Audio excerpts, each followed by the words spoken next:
오늘은 만나에 깃든 하나님의 은혜라는 제목으로 말씀을 잠깐 나누겠습니다. 출애굽기 16장은 아까 들으신 것처럼 온통 만나에 대한 이야기입니다. 타이밍은 출애굽한 지 약 한 달 정도 지났을 때입니다.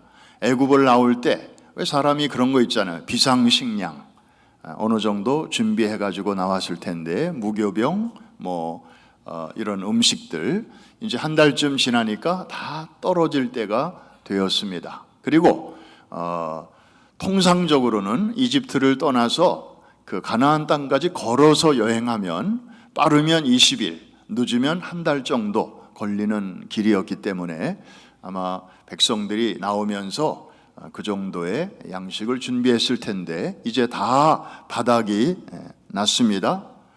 자, 먹을 것이 당장 없습니다. 광야이기 때문에 농사도 지을 수 없고 무슨 재배를 할 수도 없는 이동하는 그런 삶이었기 때문에 게다가 사람은 왜 이렇게 많은지 출애굽할 때 남자 장정만 60만, 그러니까 거기 와이프에다가 애들에다가 또 노인까지 이렇게 얹으면 약 200만이 넘는 그런 큰 무리가 지금 당장 내일부터 먹을 것이 없게 된 것입니다.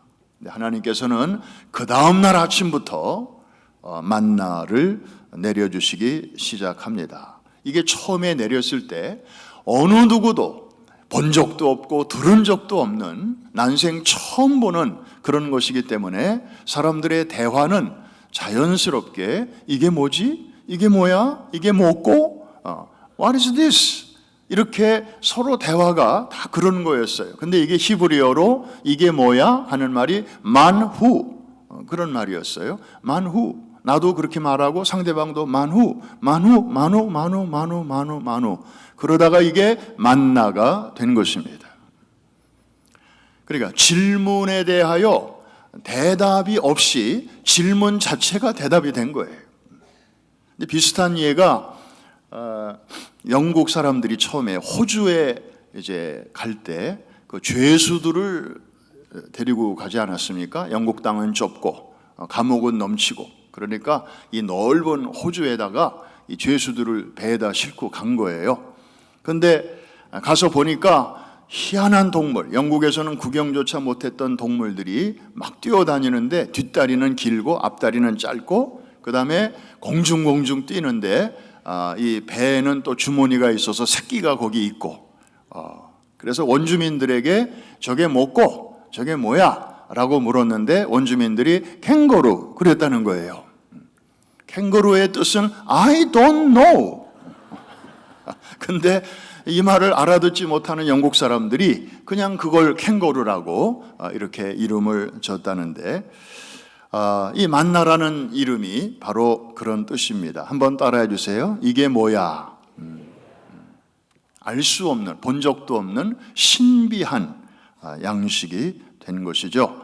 자, 이 만나에 대한 이야기는 우리가 어려서부터 혹은 상식적으로 많이 들었기 때문에 그 팩트를 여기서 다시 언급하는 것은 시간이 조금 여유 있을 때는 몰라도 그렇게 필요하지는 않은데 과연 이것이 오늘을 살아가는 우리에게 어떤 의미를 주는가 몇 가지로 생각해 보려고 합니다. 첫째, 만나는 광야 인생에게 주시는 하나님의 은혜다. 한마디로 한번 따라해 주시기 바랍니다. 만나는 한마디로 하나님의 은혜다.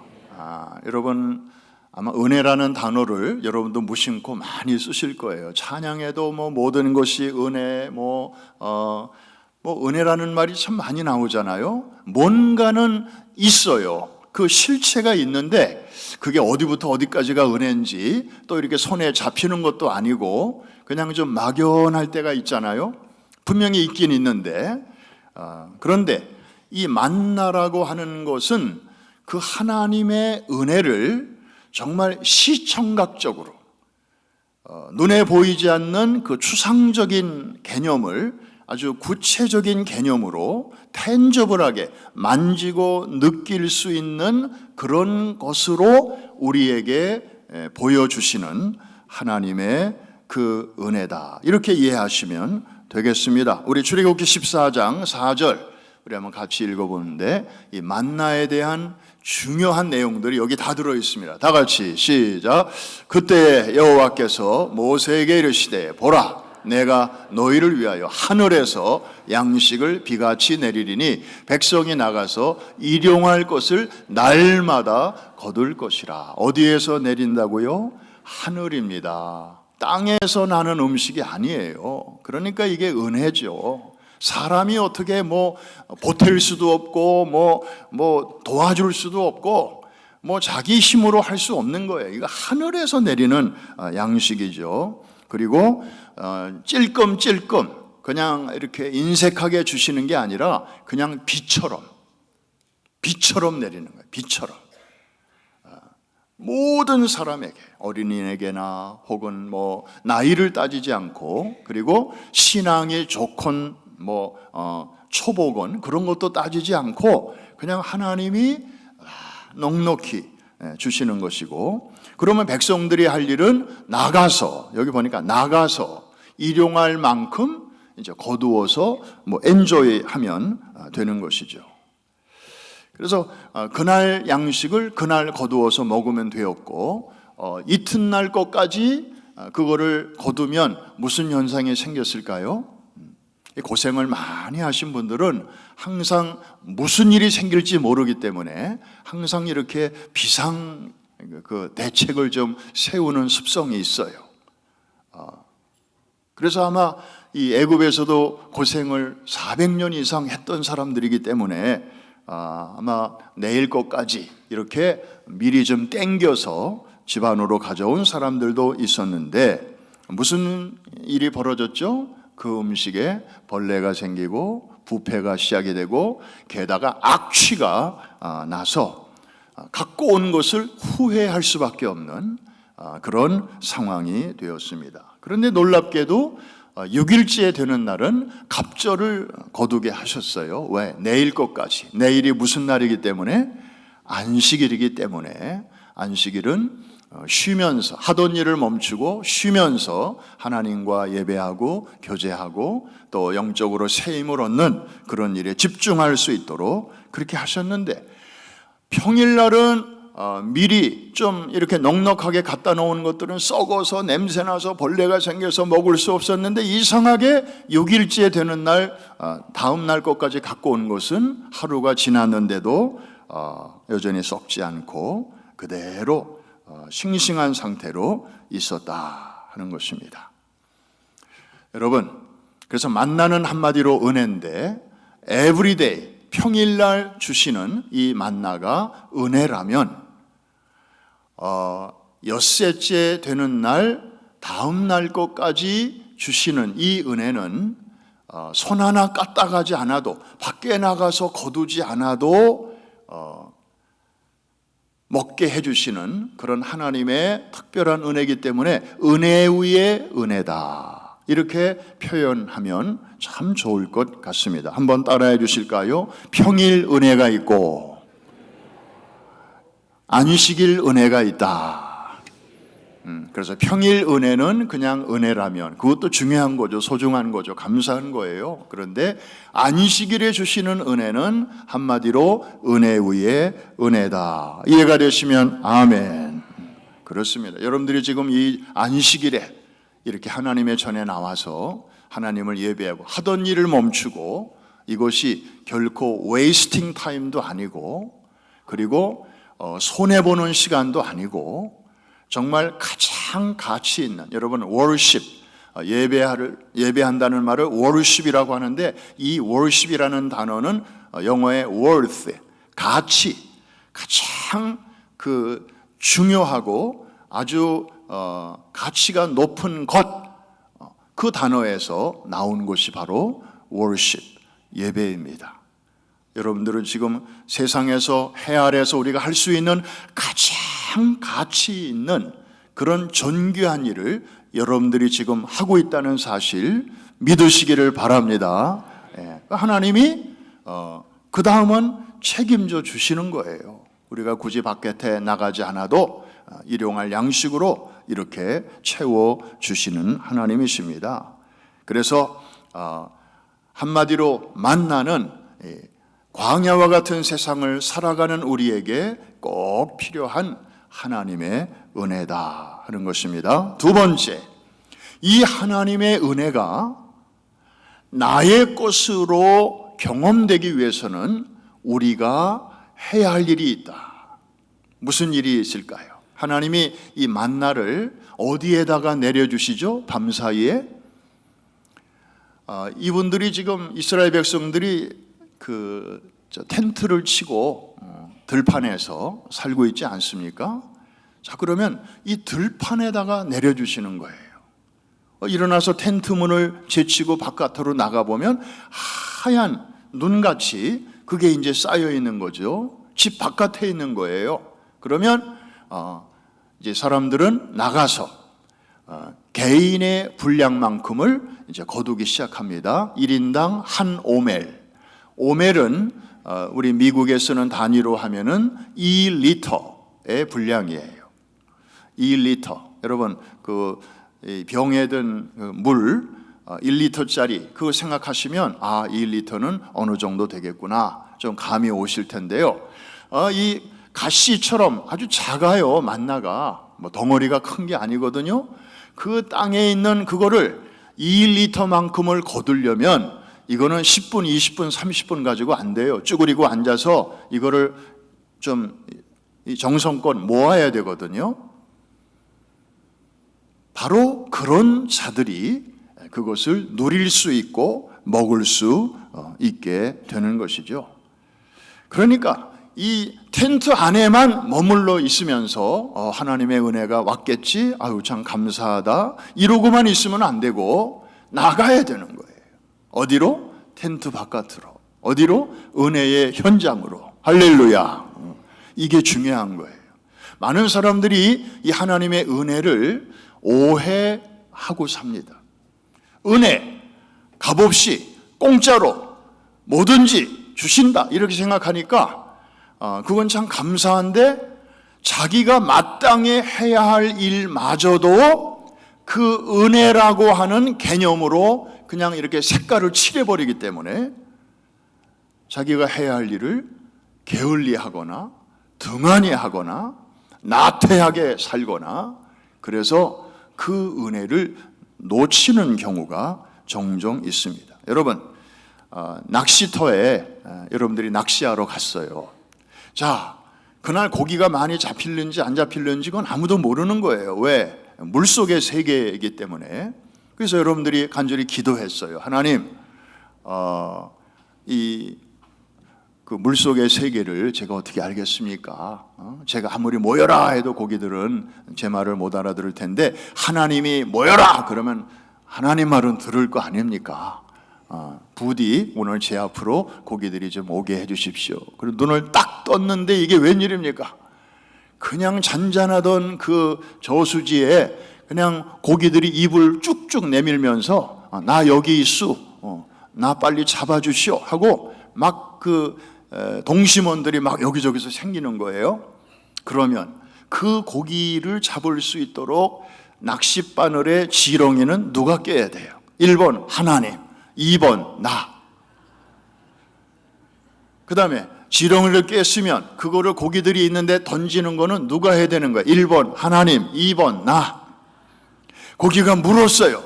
그냥 이게 물속으로 확 들어가가지고 아주 안 나와. 그 정도로 꽉 물었어요. 그러면 착 낚아 째가지고 끌어올리는 거는 누가 해야 되는 거예요? 1번 기왕에 하나님이 은혜를 베풀어 주시는 김에 그것까지 하셔야 된다. 2번 나. 누가 하는 거예요?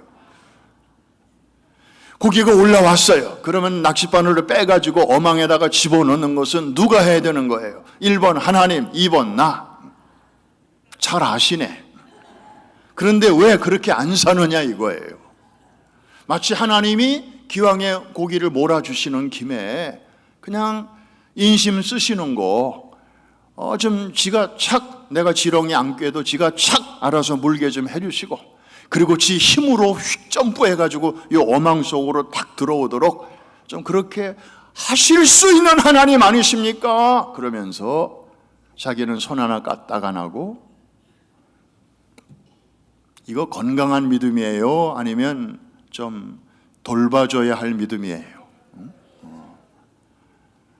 이거는 믿음이 아닙니다. 어떤 사람은요, 자기가 뭔가 지렁이를 깨야 되고 던지고 이런 것이 행위가 아니냐, 믿음이 아니고 행위가 아니냐, 내가 이렇게 애를 쓰는 것이 내 믿음이 부족해서 그런 거 아니냐, 뭐 이런 또 괴상망측한, 어디서 배웠는지 모르지만 그런 또 생각을 하면서 정말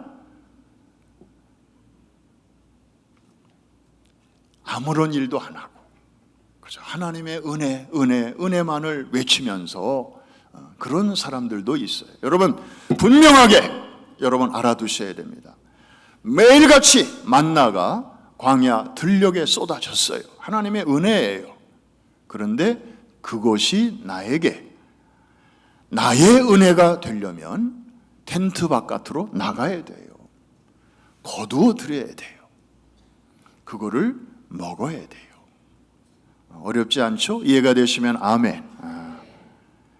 이 은혜의 이 측면까지 여러분들이 잘 이해해야 하나님의 은혜를 은혜 되게 제대로 이해하는 것입니다. 오늘도 이번 여름에 우리 교회가 이런 일을 합니다. 이런 또 수양회를 합니다. 축구 선교 합니다. 또 아이들 청소년 선교 지금 나갑니다. 또 9월 달에는 우리 에클레시아 합니다. 10월 달에는 빼로 우리 갑니다. 뭐 앞으로 계속 이제 여러 가지 큰 교회 선교 프로젝트, 또 교육 프로젝트, 또 가족 프로젝트, 뭐 이런 내용들이 소개될 텐데, 저는 궁금해요. 여러분들이 이런 광고를 들으시면서 무슨 생각을 하실까? 눈을 동그랗게 뜨고 혹시 저기 내가 한번 가도 되는 자리인가? 좀 한번 알아보고 싶다, 이런 호기심을 가지고 이렇게 그런 광고를 들으시는 분도 있는가 하면, 어떤 분들은 저거는 나하고는 별로 상관없는 일이야, 나는 바빠, 나는 저런데 갈 수 있는 여건이 안 돼, 이런 생각으로 5년, 10년, 15년, 20년째 그냥 이런 수많은 일들이 우리 앞에 지나가는데도 거기에 이렇게 뛰어들 생각을 전혀 하지 않고 그냥 다른 사람을 위한 일로 그렇게 생각하는 분들도 계실 수 있겠다, 그런 생각이 듭니다.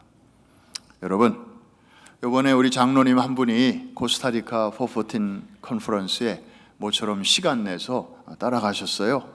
얼마나 저한테 힘이 되는지 몰라요. 제 가방도 들어주시고, 또 이제 뭐 이렇게 좀 사소한 거, 복잡한 거, 그런 것들을 미리미리 다 이렇게 알아가지고 또 카톡으로 연락도 해주시고, 그러니까 같이 가신 분들이 다 아주 얼마나 도움을 많이 받았는지 몰라요. 그리고 또 이제 뒤에서 이렇게 재정적으로 또 뒷바라지 해주시는 분도 계시니까 이분이 아주 가벼운 마음으로 따라오셨는데, 그 3박 4일 이 선교 컨퍼런스를 직접 참석하고 그 현장을 보면서 이분의 생각이 막 이렇게 열리기 시작하는 거예요. 그동안에 교회에서 그냥 광고만 들을 때는 그냥 하는가 보다. 원로 목사님 또 강사로 수고하시고, 이번에 담임 목사도 가서 뭐 수고하시고, 또 선교팀들이 나가서 이렇게 수고하시는가 보다. 그냥 뭐 정보 차원에서. 그러다가 이번에 직접 가가지고 그 열기와 감격과, 그리고 하나님이 각 사람, 그것도 다 지도자들, 정말 뭐 다 알만한 거 다 아는 분들인데, 이 컨퍼런스를 통해서 정말 이분들이 눈물을 흘리면서 우리가 잘못 사역했습니다, 우리가 방향이 틀렸습니다, 정말 우리가 다음 세대 하나님의 눈물, 하나님의 슬픔을 우리가 너무 몰랐습니다, 이제부터라도 코스타리카 희망은 다음 세대에 있다는 것을 이제 하나님이 알려주셨으니 이제 우리가 그렇게 맞추어서 하겠습니다, 막 지도자들부터 막 그렇게 회개하고 결단하고 하니까 거기 참석하신 많은 분들이 정말 막 같이 공감을 하고 환호를 하고, 그리고 막 바닥에 엎드려서 계속해서 기도회는 마쳤고 모임도 마쳤는데 그냥 막 콘크리트 바닥에 엎드려서 기도하는 분들이 있고, 그러면 또 거기 주변에 가가지고 또 같이 기도해 주시는 분들이 있고, 너무너무 아름다운 일들이 많았어요. 그러니까 이 장로님이 그 현장을 다 보면서 이제 감동을 받으셨어요. 끝나면서 저한테 그래요. 제가 뉴욕에 가면요, 우리 장로님들 한 분 한 분 제가 좀 다 꼬셔 보겠습니다. 좀 같이 한번 이렇게 갈 수 있도록. 그래서 장로님 그 좋은 생각인데 너무 이렇게 장로님들만 그렇게 꼬실 생각하지 말고 이제는 좀 젊은 우리 안수 집사님도, 심지어 서리 집사님들 중에도 또 우리 권사님들 중에도 이렇게 좀 보실 수 있으면 참 좋겠습니다. 우리 한번 같이 기도하십시다. 그래서 현장을 가서 보니까 거기서만 느낄 수 있는 이 온도가 있어요. 그리고 급하게 일하시는 하나님의 그 급한 마치 숨소리가 막 들리는 것 같은, 정말 안타까우시고, 후방에 있을 때는 그냥 그런가 보다, 그런 일이 또 진행되는가 보다, 우리는 그저 뒤에서 기도하고 또 그저 뭐 물질이 필요하다고 하면 또 물질로 후원하고, 그것도 참 귀한 일이지요. 그러나 그 전방에서의 그 느낌, 그 감격, 그 온도, 그리고 하나님의 그 열심히 일하시는 그 하나님의 그 urgency, 정말 이 다급하게 여기시는 그런 마음까지는 느끼기가 어려운 것이죠. 이번에 여러분들 앞에 정말 좋은 메뉴들이 지금 쫙 펼쳐져 있지 않습니까? 우선 7월 달에 축구 선교 4군데나 있고요. 그 다음에 우리 청소년들 선교, 자녀들 이제는 문이 닫혔습니다. 이미 정원이 다 차고 이제 아이들 지금 훈련으로 들어갔기 때문에 혹시 자녀들 보내실 마음이 있으시면 이제 내년도에 이제 보내셔야 되고요. 그 다음에 우리 8월 말 9월 초 이 가족 8월 말에 가족 수양회가 이제 업스테이트에서 열립니다. 이거 팬데믹 때문에 몇 년 동안 못 하다가 이번에 이제 모처럼 다시 하는데, 우리 젊은 안수 집사님들이 지금 열심히 준비하고 계시고, 또 30, 40, 50 우리 젊은 부부들이 가족들이 준비하는데, 그런 연령층만 모이는 모임은 아니고 우리 애들, 청소년들, 또 청년들, 또 심지어 함께 모시고 사는 우리 시니어들까지 누구나 오실 수 있는 모임인데, 그 행사 준비를 이렇게 젊은 팀들이 지금 하고 있습니다. 아마 또 색다른 은혜를 하나님이 주실 것입니다. 9월 초에는 에클레시아 수련회가 열리는데, 이 에클레시아도 1년에 3번 하니까 이제는 이렇게 이렇게 다들 감각이 무뎌지셔 가지고 하는가 보다. 여러분, 우리 교회 바깥에서는요, 이 에클레시아 한번 참석하고 싶어서 그냥 그걸 위해서 기도하고, 그리고 휴가를 내려고 애를 쓰고, 이런 분들이, 그러니까 이런 분들은 참석만 하면 그냥 시작하기도 전에 막 은혜를 경험하는 거예요. 제가 한국에 있을 때 도봉산 밑에서 있는 교회에서 일하다 보니까 도봉산이 맨날 보여요. 산 좋아하는 사람들은 그냥 도봉산 수없이 왔다 갔다 하는데, 저는 10년 동안 그 동네에서 있으면서 도봉산 딱 한 번 가봤습니다. 왜? 가까이 있으니까 언제든지 맘만 먹으면 갈 수 있다. 그러면서 안 가지는 거예요. 다른 일들에게 우선순위를 먼저 넘기게 되더라고. 왜? 이거는 그렇게 언제든지 맘만 먹으면 갈 수 있는 거니까. 그러다 보니까 10년 동안에 딱 한 번. 10월 달에는 페루, 거기 하나님의 성에 15,000명의 교역자들과 그 가족들이 이제 지방에서 모이게 되는데, 이번에 뮤지컬 공연을 정말 몇 년 만에 이제 하기로 했습니다. 하여튼 여러 가지로 할 것인가 말 것인가 고민하다가 이제 하나님이 또 이렇게 할 수 있는 여건을 조금 열어주셔서 이제 하게 됐는데, 지금 열심히들 좀 준비를 하고 있습니다. 페루 잉카 문명의 그 대표적인 나라 아니겠습니까? 그래서 거기 있는 분들에게 정말 이 미신과 그리고 전통적인 종교에 찌들어 있는 그 마을 사람들에게 우리가 이 피 묻은 복음을 증거할 때 정말 하나님께서 페루라고 하는 이 전체를 정말 우리 하나님의 성에 오순절의 사람들을 통해 나라 전체가 새로워지는 놀라운 터닝 포인트가 될 줄로 믿습니다.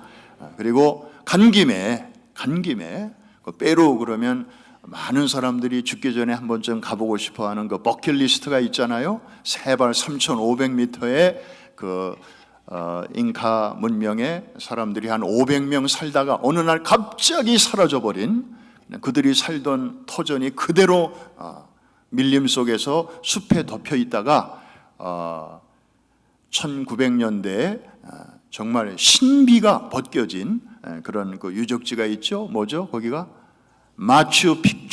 마추픽추라고 하는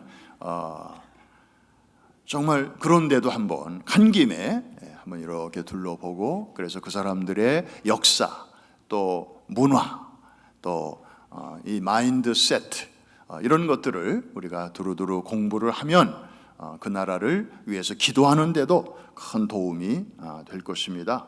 자, 이런 7월, 8월, 9월, 10월 정말 하나님이 우리에게 주시는 그 은혜의 메뉴들이 쫙 지금 나와 있고, 그냥 가는 곳곳마다 하나님께서 또 특별한 은혜들을 준비하고 계시고 쏟아부어 주실 텐데, 그냥 마음의 문을 꽉 잠그고 텐트 속에만 머물러 있는 사람처럼 밖에 나갈 생각도 안 하고 그냥 은혜가 오는가 보다, 또 만나가 오늘도 내렸겠지, 누군가가 나에게 좀 갖다 주겠지, 이런 마음으로만 그렇게 신앙생활을 한다면 글쎄요, 인생 참 짧은데 나중에 후회되지 않겠습니까? 정말 이 하나님의 은혜로 경험하는 것이 중요한데, 그러기 위해서는 일어나서 텐트 문을 제끼고 그 은혜의 현장으로 나가는 그런 결단과 용기가 필요한 줄로 믿습니다.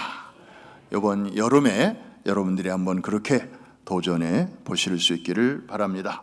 이제 마지막으로 하나만 더 나누겠습니다.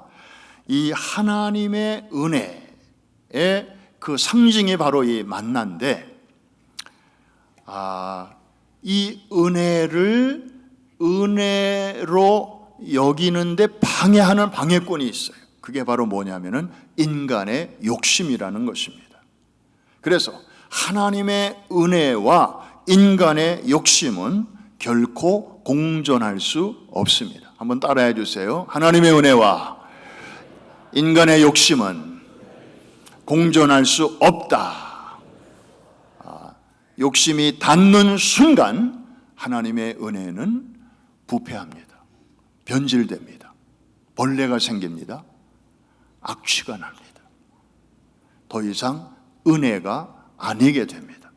자, 우리 출애굽기 16장 16절 같이 한번 읽으면서 하나님이 이렇게 은혜롭게 정해주신 분량을 한번 찾아보시기를 바랍니다. 시작. 여호와께서 이같이 명령하시기를 너희 각 사람은 먹을 만큼만 이것을 거둘, 거기까지만. 너희 각 사람은 얼마만큼 거두라고요?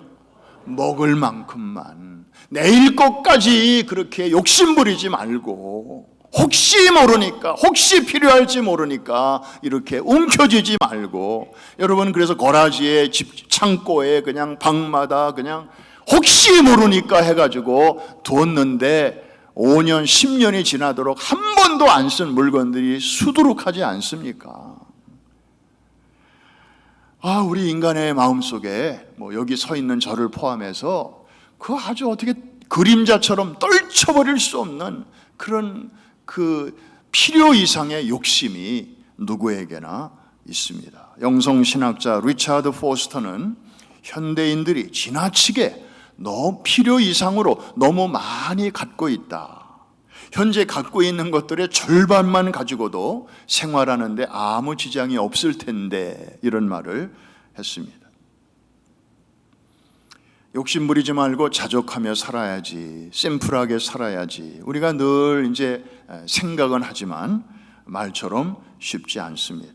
뭐 이런 얘기가 있잖아요. 어느 부잣집 주인이 어느 날 2층에서 아래층으로 이렇게 내려가려고 하는데 그 집에 가정부가 그 층계에 앉아가지고 혼자서 아무도 없는 줄로 알고 넋두리를 하는 것을 듣게 됐어요. 내 수중에 정말 100불만 있으면 참 좋을 텐데. 근데 이 주인이 이제 들은 거예요. 그래서 뭐 100불 정도 주면 얼마나 행복해 할까, 그런 생각으로 조용히 100불을 준비해서 그냥 아무 말 없이 손에다가 쥐어줬어요. 자기 가정부가 행복해하는 모습을 좀 보고 싶어서. 그랬더니 이분이 그냥 연실 허리를 이렇게 숙이면서 고맙다는 인사를 여러 번 하더래요. 그런데 그 다음에 생긴 일이, 주인이 이제 2층으로 올라가면서 자기 시야에서 사라지자마자 이 가정부가 자기 머리통을 때리면서 이렇게 얘기를 하는 거예요. 이럴 줄 알았으면 아까 200불이라고 얘기할 걸. 아이 바보. 여러분, 정말 없던 100불이 생겨서 그 행복을 누려야 할 시간에 이 멍청부리야, 아까 왜 200불이라고 안 그랬어? 그러면서 다가온 행복을 발로 차버리는 이 주범이 바로 욕심 아니겠습니까? 하나님이 우리에게 은혜로 허락하신 것들이 여전히 우리 주변에는 많이 있습니다. 그런데 거기에 우리의 인간의 욕심이 이렇게 딱 닿는 순간 부패가 시작이 됩니다. 냄새나기 시작합니다. 썩기 시작합니다. 벌레가 생기기 시작합니다. 이용할 수가 없습니다. 비극입니다. 우리가 왜 신앙생활하면서 하나님의 은혜 속에 살면서도 왜 때때로 삶의 결핍을 경험하는 것일까요? 하나님의 은혜의 1% 혹은 2%가 늘 부족해서 그런 건가요? 아니죠. 하나님이 우리에게 은혜로 주신 것은 언제나 넉넉해요.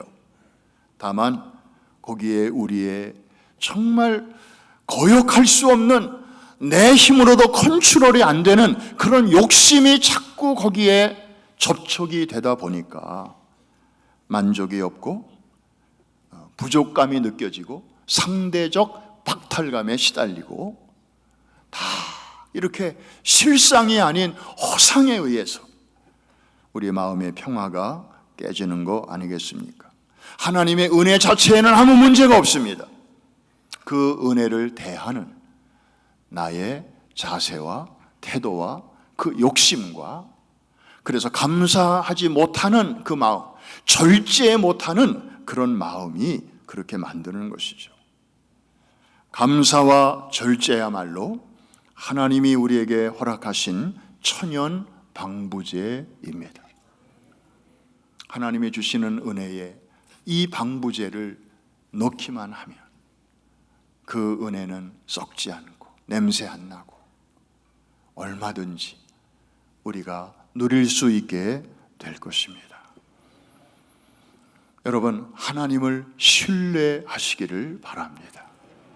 오늘까지는 만나가 내렸는데 혹시 내일 하나님의 행정착오로 만나를 빠뜨리시면 어떡하나, 이런 마음이 있을 때 이제 내일 것까지, 평일인데도 내일 것까지 해봐야 썩는다고 분명히 말씀하셨는데도 그래도 혹시, 이거는 그 중심에 하나님을 신뢰하지 못하는 마음이 이렇게 또아리를 틀고 있기 때문입니다.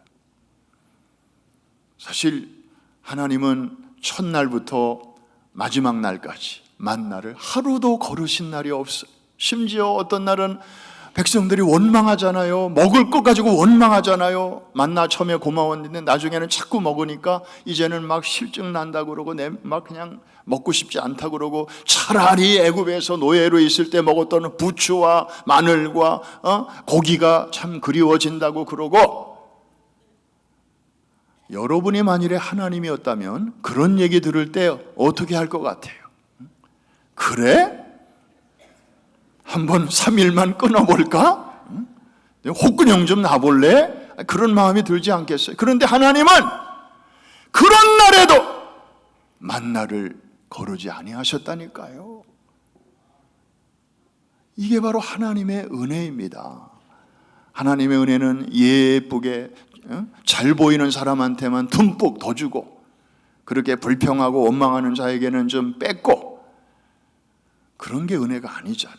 그냥 누구에게나 풍성하게 주시는 게 바로 이게 하나님의 은혜인데, 원망하는 날에도 주시고 하나님을 찬양하는 날에도 주시고, 이게 바로 은혜입니다. 이 은혜를 누리며 살아가는 여러분들 되시기를 주님의 이름으로 축복합니다. 안에만 있지 말고 좀 텐트 바깥으로 나가세요. 은혜의 현장으로 한번 뛰어들어 가보세요. 거기서만 느낄 수 있는, 물론 남이 갖다 주는 저 은혜도 있어요. 아빠가 식구 거 다 모아가지고 갖고 올 수도 있어요. 그런데 그럴 때 자녀들은 직접적인 경험이 없고 부모를 통한 경험으로만 만나를 먹기 때문에 나중에 아무래도 할 말이 좀 딸리죠. 자기가 직접 나가서 경험을 해볼 수 있도록 우리 자녀들도 좀 내보내시고, 그래서 체험적인 신앙을 가지고 우리 자녀들이 앞으로 가정이라는 둥지와 교회라는 울타리를 떠나서 대학으로 또 사회로 이렇게 진출해서라도 부모의 하나님만 자꾸 의지하지 말고 내가 만난 하나님, 내가 경험한 하나님의 은혜, 그 만나의 힘으로 당당하게 살아갈 수 있도록 여러분이 길을 열어주시고 뒤에서 밀어주실 수 있기를 주님의 이름으로 축복합니다.